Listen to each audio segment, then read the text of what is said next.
और श्रावस्ती जनपद के भिनगा नगर स्थित नंदिनी मैरिज लॉन में 7 दिवसीय भव्य श्रीमद् भागवत कथा का आयोजन किया जा रहा है। भिनगा निवासी श्री श्यामलाल कसौंधन द्वारा नगर में 2 से 8 दिसंबर तक श्रीमद् भागवत कथा का आयोजन कराया जा रहा है। नगर में हो रहे बड़े धार्मिक आयोजन को लेकर धर्म प्रेमी लोगों में भारी उत्साह भी देखने को मिल रहा है।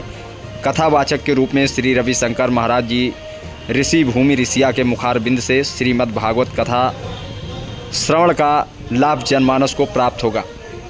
और हमारे दीनानाथ जी जिनके माता पिता ही कथा का श्रवण कर रहे हैं, इसकी शोभा यात्रा यानी मध्याह्न 1 बजे से यहाँ पर प्रारंभ हो रही है भव्यता से। नगर के विभिन्न स्थानों से होते हुए आम जन समुदाय के साथ भक्ति व वातावरण में ये प्रारंभ होगी। तो सभी का सादर आमंत्रण है, किसी को रोक नहीं है, सबकी कथा है।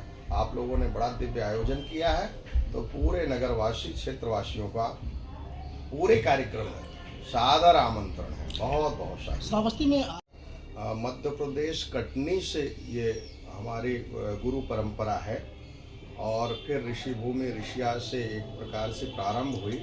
तो इस समय आश्रम निराश्रित बच्चों के लिए संस्कार शालाएं, तो 3 मुख्य बिंदु हैं आश्रम के जिन पर हम सभी लोग काम कर रहे हैं। एक, अभावग्रस्त क्षेत्रों में संस्कार शाला के माध्यम से धर्म संस्कृति शिक्षा संस्कार जाए, ये तो 17 संस्कार शालाओं में करीब 1500 बच्चे हमारे पढ़ रहे हैं, अभावग्रस्त बच्चे। इसके अलावा दूसरा, अन्नपूर्णा रसोई। तो जो ऐसे जो चौथा चरण है समाज का, वो भूखा न रहे, परेशान न रहे।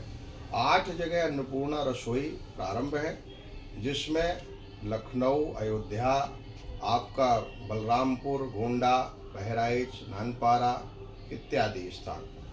उसमें एक शर्त और है, कोई अगर साधु संत है या हमारा विद्यार्थी ड्रेस पहने तो वो 5 रुपये भी नहीं लिया जाता है। तो इस तरह से अन्नपूर्णा रसोई। तीसरा परिकल्प, अभावग्रस्त जो हमारे पूर्वजों ने मंदिर स्थापित किए थे, अगर कोई ऐसा मंदिर है तो उस पर का जीर्णोद्धार या दीपदान की योजना आश्रम चलाता है। 25 मंदिर इस समय आश्रम काम कर रहा है।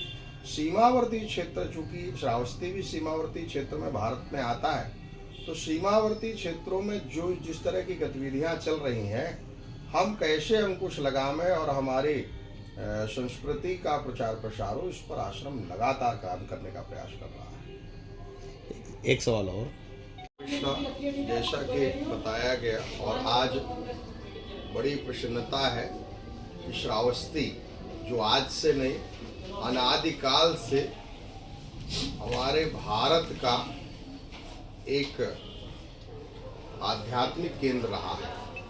चाहे भगवान राम के पुत्र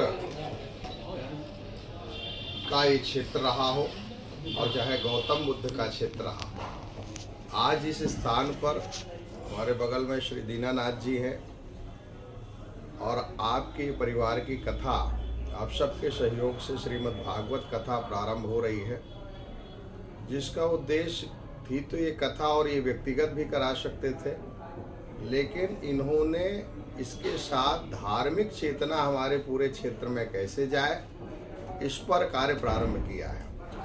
आप इनके भाई, और जैसा आपने सुना कि आश्रम धार्मिक और सामाजिक दोनों कार्य कर रहा है, तो हर व्यक्ति का कर्तव्य है, समाज और धर्म एक दूसरे के पूरक हैं।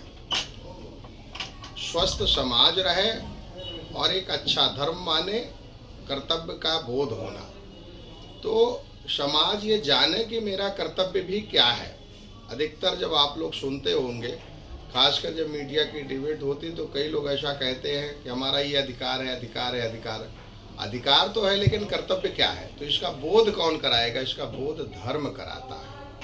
तो इस कथा के माध्यम से और लड्डू गोपाल पूजन, भिनगा की धरती में प्रथम बार लड्डू गोपाल पूजन प्रातःकाल हो रहा है। जैसा आप लोगों को पता है, प्रातःकाल 7 बजे से लड्डू गोपाल पूजन रहेगा, 9 बजे तक सायंकालीन कथा रहेगी, और उस पूजन की आप दिव्यता देखेंगे तो बहुत एक न भूते न भविष्यति वाली स्थिति। तो यही दिव्य कार्यक्रम है।